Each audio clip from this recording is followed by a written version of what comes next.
గోశాల భూబాధితులకు అండగా ఇక్కడ ప్రతిపక్ష బీఆర్ఎస్ పార్టీ కావచ్చు, బీజేపీ పార్టీ నాయకులు వీళ్ళకి మద్దతు ఇస్తున్నారు. నిన్ననే మల్కాజ్గిరి ఎంపీ ఈటెల రాజేందర్ ఇక్కడికి వచ్చి వీళ్ళకు మద్దతు తెలిపి వీళ్ళ తరపున పోరాడతామని హామీ ఇచ్చారు. బీఆర్ఎస్ నాయకులు కూడా, లోకల్ నాయకులు కావచ్చు, ఇక్కడ స్థానిక నాయకత్వం ఈ బాధితులకు అండగా నిలబడుతున్న పరిస్థితి ఉంది. ఇక్కడ మనకు బీజేపీ, బీఆర్ఎస్ నాయకులు ఉన్నారు. వాళ్ళతో మాట్లాడి ఈ సమస్య గురించి మాట్లాడదాం. నమస్తే, ఏం పేరు మీ పేరు? నా పేరు అనంత్ రెడ్డి, బీఆర్ఎస్ పార్టీ నాయకులు. బీఆర్ఎస్ పార్టీ ఏంటి అసలు ఈ సమస్య ఏంటి? ఎక్కడ మొదలైంది ఈ సమస్య? ఇప్పుడు ప్రభుత్వం ఏమంటుంది, బాధితులు ఏమంటున్నారు? ప్రభుత్వం దౌర్జన్యం చేస్తుంది. బాధితులు వాళ్ళు సుమారు 60 సంవత్సరాల నుంచి ఇక్కడ కాసు చేస్తున్నాము, మా భూములు మాకు ఇవ్వాలని చెప్తారు. వాళ్ళకి ఇంటిమేషన్ లేకుండా వాళ్ళని దౌర్జన్యం చేసి ఏకపక్షంగా వాళ్ళు దౌర్జన్యం చేసి మేము గోశాలకు ఇస్తామని చెప్పేస్తే రైతులు కానీ, మా బీఆర్ఎస్ పార్టీ కానీ, బీజేపీ పార్టీ కానీ, మా మైనాబాద్ మండల ఐక్య అన్ని పార్టీలు కూడా వాళ్ళకి మద్దతు చేస్తున్నాం. మేము ఏమని అంటే వాళ్ళని కూర్చొని కౌన్సిలింగ్ చేసి వాళ్ళకి న్యాయంగా ఎకరకు 1000 గదాలు అడిగినాం, డిమాండ్ చేసినాం. ఫస్ట్ అసలు ఎకర తీసుకుంటాం, ఎకర ఇవ్వమని చెప్పినాం. తర్వాత ఎకరకు 1000 గదాలు ఇవ్వమన్నాం. 1000 గదాలకి 800కి వచ్చింది.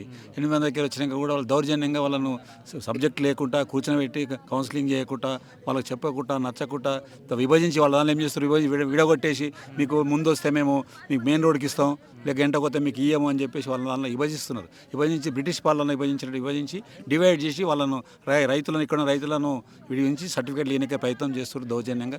నిజంగా చెప్పాలంటే ఇక్కడ ఉన్న పేద రైతులు 80% హరిజనులు, మిగిలిన ఇతర కులాస్తున్నారు. వాళ్ళు నిజంగా చెప్పాలంటే ఆ రోజులలో శిస్తు కట్టిన పన్ను అయితే వాళ్ళకి ఎకరాల భూమి వస్తుండే. గవర్నమెంట్కు 40 ఏళ్ళ కింద శిస్తు కట్టిరు. వాళ్ళు సిత్తల పండ్లు అమ్ముకొని కూలినాలు చేసుకొని శిస్తు కట్టిరు. ఆ శిస్తు పైసలే ఇక్కడ గవర్నమెంట్ కట్టిన శిస్తు పైసలు ఉంటే ఇప్పుడు వేరే తాన ఇప్పుడు షాబాద్ కానీ ఇంకా దూరం పోతే 2, 3, 5 ఎకరాల భూమి వస్తుండే. వాళ్ళు ల్యాండ్ లెవెల్ చేసుకున్నారు, రాళ్ళ రప్పలు తీసుకున్నారు, చెట్లు తీసేసుకున్నారు, గవర్నమెంట్ కూలినాలు చేసి శిస్తు కట్టుకున్నప్పుడు ఆ రోజులలో మన శిస్తు ఆ రోజుల్లో చెప్పాలి, ఇలా 300 గదాలు ఇస్తామంటారు. అంటే ఏ హక్కు లేకుంటే 300 గదాలు ఎందుకు ఇస్తున్నారు? వాళ్ళకి హక్కు ఉంది కాబట్టి ఇస్తున్నారు కదా. వాళ్ళు ఏమో కనీసం ఒక 800 గదాలు, 600 గదాలు ఇస్తున్నాం. కనీసం వాళ్ళందరినీ కూర్చొని తృప్తి చేసినా ఇస్తే బాగుంటుంది. దౌర్జన్యంగా వాళ్ళ దాన్ని డివైడ్ చేసి ఇలా సర్టిఫికేట్లు ఇస్తున్నారు.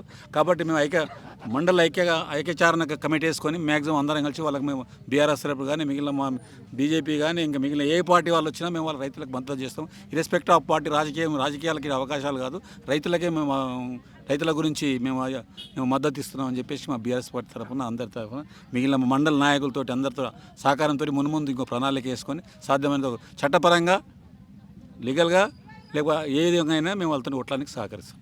ఇప్పుడు వీళ్ళు చెప్తున్నారు మొదలు 50 కుటుంబాలకు హక్కు పత్రాలు ఉండే శిస్తు కట్టినాయి. ఇప్పుడు కుటుంబాలు ఎక్కువైనాయి, 500 కావచ్చు, 1000 కావచ్చు, 2000, 5000 కావచ్చు. మళ్ళీ ఇప్పుడు గవర్నమెంట్ ఏ ప్రకారం ఇస్తా ఉంటుంది, ఎవరికి ఇస్తా ఉంటుంది? 300 గజాలు కావచ్చు, 400 గజాలు కావచ్చు. వాళ్ళు ఏమంటారు అంటే ఎకరాకు 300 గదాలు ఇస్తామంటున్నారు. అంటే ఇప్పుడు ఎకరా అంటే ఒక ఫ్యామిలీకి 2 ఎకరాలు ఉన్నాయి. ఆ 2 ఎకరాలు ఏం చేస్తున్నారు, 600 గదాలు ఇస్తామంటారు. కనీసం 1000 గదాలని ఇవ్వమంటున్నాం. ఆఖరికి అదన ఇచ్చి అది కూడా ఇంకోటి గవర్నమెంట్ చేస్తుంది. గవర్నమెంట్ చేస్తే ఒక చట్టము, మేము చేస్తే ఒక చట్టము.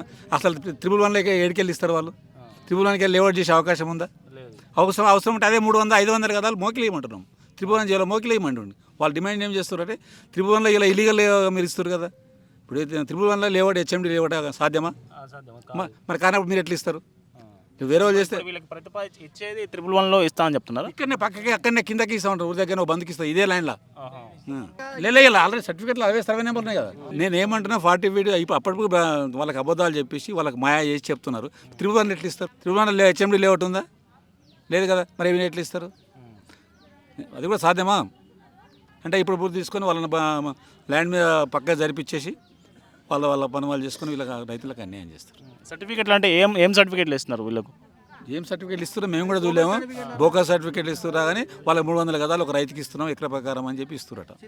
అయితే ఎవరు పోలేరు, నలుగురే పోయినరు. నలుగురు పోతే 26 మంది పోయినట్టు. నలుగురు వాళ్ళని అబద్ధాలు చెప్పి తోలుకొని పోయినరు. 26 మందికి ఇచ్చిన వాళ్ళు చెప్తున్నారు. వాళ్ళకేరక ఆ పోయిన వాళ్ళకే ఉన్న వాళ్ళు అయితే ఇక్కడనే రైతులు ఇన్నే ఉన్నారు. నలుగురు పోయినారు. కాబట్టి ఏదైనా వాళ్ళు వెంబడి మేము అందరం అంత మా మండలంలో అందరం కలిసి వాళ్ళకి సహకరిస్తాం. చెప్పండి, ఏంటి పరిస్థితి? తర్వాత కార్యాచరణ ఎట్లా ఉండబోతుంది? బాధితుల పక్షాన మీరు ఏం చేయబోతున్నారు? మీరు నాయకులు వాళ్ళకి అండగా నిలుస్తారా? వాళ్ళు ఆశతో చూస్తున్నారు. మీరు కూడా మళ్ళీ ఎమ్మెల్యే కావచ్చు, ప్రభుత్వం కావచ్చు, వాళ్ళు చెప్పే మాటలను బట్టి మీరు కూడా జారుకుంటారా? వీళ్ళ పక్షాన చివరి వరకు పోరాడతారా? ఇప్పుడు మేము ఇప్పటివరకు ఏమనుకున్నామంటే ఎమ్మెల్యే గారు, అధికారులు అందరు కలిసి ఆ బాధితులకు న్యాయం చేస్తాం అనుకున్నారు. ఇక కాని పక్షంలో మాత్రం మేము అందరినీ కలుపుకొని అన్ని పార్టీల అఖిలపక్షం సమావేశమై అన్ని పార్టీలను కలుపుకొని ఇది మాత్రం 100% వాళ్ళకి న్యాయం జరిగేటట్టు చూస్తాం.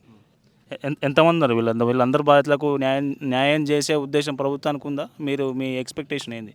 వాళ్ళు అంటే ఇప్పుడు పెద్ద కుటుంబాలు 53 అంట. కాకపోతే ఒక్కొక్క కుటుంబంలో మాత్రం 6 మందో 8 మంది ఉంటారు కదా వాళ్ళ పిల్లలు అయితే అట్లా దాదాపుగా 200-300 కుటుంబాలు ఉన్నట్టున్నాయి.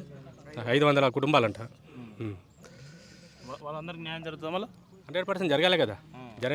వాళ్ళ భూమి వాళ్ళు దాదాపుగా 60 నుంచి 70 ఏళ్ళ నుంచి ఇప్పుడు అదేంది సాగు చేసుకుంటారు, కబ్జాలు ఉన్నారు. వాళ్ళను ఇప్పుడు ఏం లేదు 300 గదాలు ఎందుకు ఇస్తారు వాళ్ళకి? ఇప్పుడు వాళ్ళకి ఏమన్నా ఉంటేనే కదా, ఇప్పుడు వాళ్ళకి ఏదైనా ఉంటేనే కదా. వాళ్ళు ఆల్రెడీ పన్ను కట్టిన రిసిప్టులు అన్ని రకాలుగా ఉన్నాయి కదా వాళ్ళకి. అట్లా ఏం లేని మళ్ళీ ఇప్పుడు 300 గదాలు ఏ లెక్క పొంటి ఇస్తారంటే వాళ్ళు? చెప్పన్నా ఇక్కడ పరిస్థితి గురించి ఏం పరిస్థితి? ఇప్పుడు దాదాపు ఒక 2 నెలల నుంచి ఒక భూ పోరాటం కొనసాగుతుంది ఎనకపల్లి గ్రామంలో. మరి మేము కూడా అన్ని మేము మా గ్రామస్తులతో కలుపుకొని రైతులకు న్యాయం చేయాలనే ఉద్దేశంతో మేము కూడా ఉన్నాం.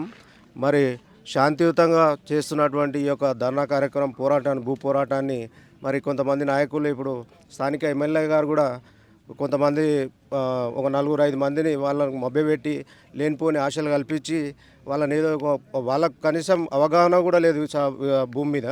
వాళ్ళని తీసుకుపోయి మీకు మెయిన్ రోడ్లకు ఇప్పిస్తాము, డబల్ రోడ్కి ఇప్పిస్తాం, కార్నర్ బిట్లు ఇప్పిస్తాము, ఎవరు ముందు వస్తే వాళ్ళకి మంచి లొకేషన్లో మీకు ఇస్తామని చెప్పి వాళ్ళకి మళ్ళీ హెచ్ఎండిఎల్ లేఅవుట్ అంటారు. ఈడ మా 111 జీవోలో హెచ్ఎండిఎల్ లేఅవుట్ ఎట్లా చేస్తారు ఏం కదా. వాళ్ళు ఏదో మాకు బుజ్జగిచ్చినట్టు, చిన్నపిల్లలకి అన్నం తినిపించినట్టు, గోరుముద్దలు తినిపించినట్టు గవర్నమెంట్ రెవెన్యూ వాళ్ళు కూడా, పోలీసు వాళ్ళు కూడా వాళ్ళు రైతులని బుజ్జగిస్తారు అనమాట. ఎంతసేపు వీళ్ళని ఎటు తిరిగి వీళ్ళని పొజిషన్లకి భూమి మీదకి వెళ్ళి వీళ్ళని జరపాలి. అంటే మీకు ఏం కోరి మీకు హెచ్ఎండిఎల్ లేఅవుట్ అవుతుంది, మీకు లైట్లు వేపిస్తాం, డాంబర్ రోడ్లు వేపిస్తాం, మంచి రోడ్లకు వేపిస్తాం అని చెప్పి కొంతమందిని ఈరోజు కొంతమందిని ఒక 4గురిని వాళ్ళు తీసుకుపోయి సైన్లు పెట్టడం జరిగింది. ఏదేమైనా మేము అన్ని పార్టీలకు అతీతంగా ఏదేమైనా ఈరోజు కాంగ్రెస్ గవర్నమెంట్ని హెచ్చరిస్తున్నాము. ఈ ఎనకపల్లి నుంచి ఖబర్దార్ కాంగ్రెస్ గవర్నమెంట్ మేము హెచ్చరిస్తున్నాము. ఏదేమైనా రైతుల పక్షాన ఉంటాం, రైతుల పక్షాన పోరాడతాం. రైతులు కూడా ఈరోజు ధైర్యంగా ఉన్నారు. మా ప్రాణాలైనా ఇస్తాం కానీ మేము మా భూమిని మాత్రం మేము వదులుకునే లేదని ప్రసక్తితోటి ఈరోజు కొంతమంది 2 సైన్లు పెట్టారు. కానీ ఎందుకు పెట్టారు? వాళ్ళకి భూమి లేదు, ఏం లేదు దీంట్లో. ఏదో వాళ్ళు పెద్ద మనసు చేసుకొని అప్పట్లో అది భూమి ఎక్కడ, ఈ భూమి బార్డర్ అవతల ఉంది, వాళ్ళది పోయింది వేరే దాంట్లో వెళ్ళిపోయింది. అయినా కూడా వాళ్ళు పెద్ద మనసు చేసుకొని ఈరోజు సరే తీసుకోండి, నీ పేరున్నాను తీసుకో అని చెప్తే వాడికి సచినోని పెళ్ళికి వచ్చిందే కట్నం అన్నట్టు, నాకు వచ్చిందే చాలు అన్నట్టు పోయి ఈరోజు సైన్ పెట్టింది ఈరోజు. కానీ రైతులు ఒకే మాట మీద ఉన్నారు. ఇప్పుడు దాదాపు 50 మంది రైతులు 54వ సంవత్సరంలో 50 మంది రైతులు అయితే ఈరోజు దాదాపుగా 500 మంది రైతులు ఉన్నారు. రైతులందరూ ఒకటే మాట చెప్తున్నారు, మేము మా ప్రాణాలైనా ఇక్కడనే ఇడుస్తాం కానీ మా భూములు మాత్రం వదిలేదు లేదనే ప్రసక్తితోటి వాళ్ళు మాట్లాడుతారు.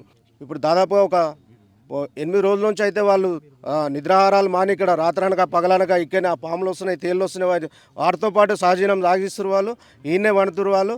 ఇక్కడ తిండి తిప్పలు లేకుండా కూడా కొంచెం వీళ్ళు దాతలకి కొంచెం అన్నం కూరగాయలు ఇస్తే కూడా తినుకుంటా ఈయన మేము ఈ భూమిలోనే పుట్టినాం, ఈ భూమిలోనే చేస్తామన్న నినాదంతో ఈరోజు మరి ఈయనే ఉన్నారు. మరి ప్రభుత్వానికి కనీసం కొంచెం చెమట చుక్క కూడా రావడం లేదు. ఇంతగానం వాళ్ళు కష్టపడుతున్నారు, ఇబ్బంది పడుతున్నారు. కానీ మరి స్థానిక ఎమ్మెల్యే మరి ఆయన పోయి ఆడ మా రెవెన్యూ ఆఫీస్లో, మండల ఆఫీస్లో కూర్చొని మరి వాళ్ళకు పట్టాలు ఇవ్వడం జరుగుతుంది. మరి మాకు ఒక హామీ ఇచ్చిండు ఆయన, మీకు న్యాయం చేస్తాం, మీ భూమి నేను ఇప్పిస్తా అని చెప్పి మాతో మాట్లాడిండు, అన్నీ చేసిండు. రేపు పొద్దున వస్తా మీతో మాట్లాడతా అని చెప్పిండు. మళ్ళీ పొద్దున వచ్చి ఆయన భూమి పూజ చేసి, దొంగలేక వచ్చి భూమి పూజ ఒక 200 మంది పోలీస్ పహారం మధ్యలో ఆయన భూమి పూజ చేసి వెళ్ళడం జరిగింది. దాంతో రైతులు కోపం వచ్చి వీళ్ళకు లాఠీచార్జ్, ఒక 2 ఆడపిల్లల చేతులు కూడా ఇరిగినాయి, లాఠీచార్జ్ చేసి మేము కూడా దెబ్బలు తినడం కూడా జరిగింది. ఈ దెబ్బలకు భయపడలేదు, జైలుకి పోయినా భయపడలేదు, పోలీస్ స్టేషన్ పోయినా భయపడలేదు. మేము రైతుల పక్షాన ఉంటాం, రైతుల పక్షాన పోరాడతాం, రైతులకు బరాబర్ పట్టాలు ఇప్పిస్తాం, రైతులకు భూమి ఇప్పించిందాక మేము నిద్రపోను అని ఈరోజు మరి రేవంత్ రెడ్డి సర్కార్ని హెచ్చరిస్తున్నాం.